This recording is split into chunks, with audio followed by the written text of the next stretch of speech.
Walang trabahong madali. Wala kang karapatang maliitin yung trabaho ng iba. Yung iba sasabihin, gwardiya lang naman yan, rider lang naman yan, construction worker lang naman yan, gasoline boy lang naman yan, fast food crew worker lang naman yan.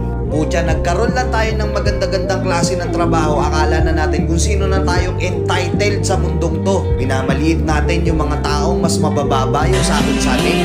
Pagkakaalam ko kasi, wala kang karapatang maliitin o matahin yung trabaho ng iba hanggat nagtatrabaho sila ng marangal. Walang trabahong madali. Lahat nagdadaan sa hirap. Lahat nagsasakripisyo. Kaya kung iniisip mong porket maganda-ganda yung trabaho mo, malaki-laki yung sinasahod mo, mamaliitin mo na yung mga trabaho ng mga taong nagtatrabaho na mas maliit yung sahod sa'yo. Mag-isip-isip ka.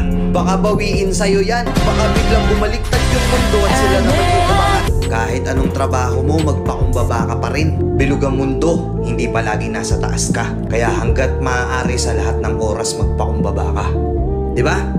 May kilala pa kayong ganito? Minsan na rin pa kayong nilait ng mga ganitong klaseng tao?